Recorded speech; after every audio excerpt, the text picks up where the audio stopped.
जैन साथियों नमस्कार, मैं नीतीश चंद्रा। आप सभी देख रहे हैं इस वक्त अतुल्य एकेडमी। और आप सभी जानते हैं कि मेरा पुराना चैनल चंद्रा ट्रिकी जीएस पर स्ट्राइक आ चुका है। वो चैनल हालांकि अभी भी है, लेकिन वो 21 मार्च को टर्मिनेट हो जाएगा।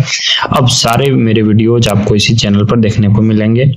तो आज हम बात करने वाले हैं कि चुनाव आयोग ने एक आदेश दिया है वोटर आईडी कार्ड को आधार कार्ड से लिंक करने के लिए। आखिर इसकी क्यों जरूरत पड़ी और इसको कैसे कार्यान्वित किया जा सकेगा, सारे डिटेल को हम लोग समझते हैं।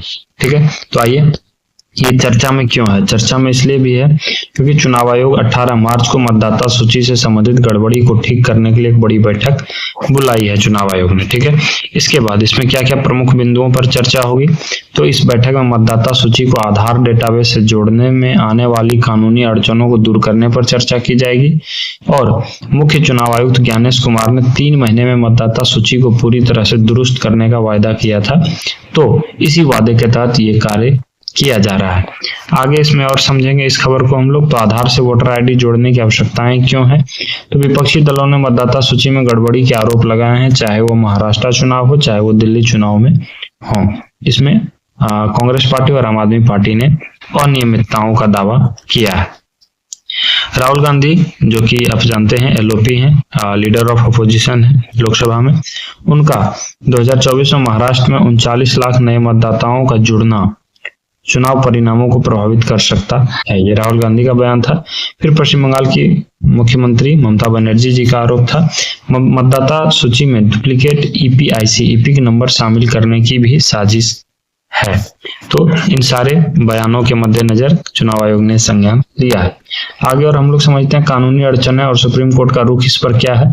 तो 2015 चुनाव में 2015 में चुनाव आयोग ने मतदाता सूची को आधार से जोड़ने की प्रक्रिया शुरू की थी। 3 महीनों में 30 करोड़ वोटर आईडी आधार से जोड़ी गई। सुप्रीम कोर्ट ने बाद में रोक लगाई। क्यों? क्योंकि आधार की वैधानिकता पर दायर याचिका के चलते। हालांकि वर्ष 2018 में सुप्रीम कोर्ट ने आधार की वैधता को स्वीकार किया, लेकिन इसे स्वैच्छिक उपयोग तक सीमित रखा। वर्ष 2022 केंद्र सरकार ने जनप्रतिनिधित्व कानून और चुनाव कानून में संशोधन कर वोटर आईडी को आधार से जोड़ने की अनुमति दी, जिसे सुप्रीम कोर्ट ने वैध ठहराया।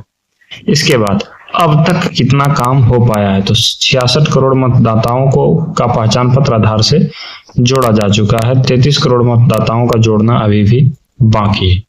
असमानता क्या है? तो यह चुनाव आयोग के लिए बड़ी चुनौती बनी हुई है।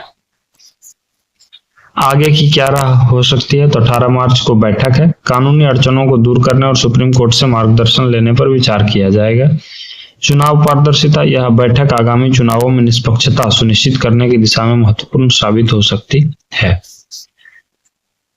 ईपिक यानी इलेक्शन फोटो आइडेंटिटी कार्ड क्या है ये? तो यह कार्ड भारतीय चुनाव आयोग द्वारा जारी किया जाता है।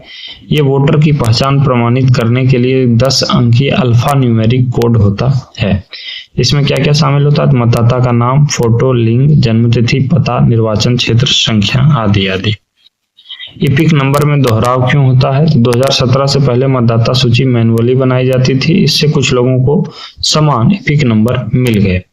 2017 के बाद ईरोनेट प्लेटफॉर्म पर वोटर लिस्ट डिजिटली अपडेट की गई और त्रुटियों को सुधारा गया। क्या पहले भी यह मुद्दा उठा? यह हर साल मतदाता सूची में संशोधन होता है। ड्राफ्ट सूची राजनीतिक दलों से साझा की जाती है, जिससे वे आपत्तियां दर्ज करा सके। अंतिम निर्णय मुख्य चुनाव अधिकारी द्वारा लिया जाता है। डी वोटर क्या है? तो डी वोटर वे लोग हैं जिनकी नागरिकता भारतीय नहीं मानी जाती जब तक वे प्रमाण पत्र नहीं देते हैं। इनका नाम वोटर लिस्ट में होता है, लेकिन ये मतदान नहीं कर सकते हैं। वे तब तक मतदान नहीं कर सकते जब तक अदालत उन्हें भारतीय नागरिक घोषित न कर दे। उन्हें नागरिकता साबित करने के लिए कानूनी लड़ाई लड़नी पड़ती है। चुनाव आयोग के बारे में हम लोग थोड़ा जान लेते हैं। चुनाव आयोग की स्थापना 25 जनवरी 1950 को हुई थी। इस दिन को हर वर्ष राष्ट्रीय मतदाता दिवस के रूप में मनाते हैं। किस दिन? तो 25 जनवरी को। संवैधानिक प्रावधान क्या है चुनाव आयोग के रिगार्डिंग? चुनाव आयोग का गठन भारतीय संविधान के अनुच्छेद 324 के तहत किया गया है।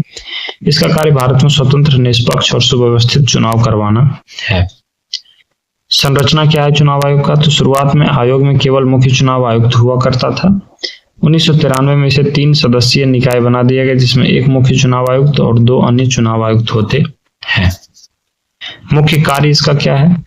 लोकसभा, राज्यसभा, विधानसभा और राष्ट्रपति एवं उपराष्ट्रपति के चुनाव करवाना, आचार संहिता लागू करना ताकि चुनाव प्रक्रिया निष्पक्ष और पारदर्शी हो, राजनीतिक दलों को मान्यता देना और उनके चुनाव चिन्ह आवंटित करना, मतदाता सूची तैयार करना और उसका अद्यतन करना, चुनाव संबंधी विवादों का निपटारा करना, चुनाव सुधारों के लिए सरकार को सुझाव देना, ये सभी चुनाव आयोग के मुख्य कार्य हैं। चुनाव आयोग का मुख्यालय कहाँ है?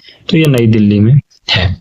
ऐसे ही अन्य वीडियोज के लिए हमारे चैनल चंद्रा ट्रिकी जीएस के साथ बने रहें। ये वीडियो आपको कैसा लगा और ये खबर पर आपकी क्या राय है, इस प्रक्रिया पर आपकी क्या राय है, वो हमें कमेंट सेक्शन में जरूर बताइएगा। मिलते हैं फिर नेक्स्ट वीडियो में नेक्स्ट अपडेट के साथ। तब तक के लिए जय हिंद, धन्यवाद।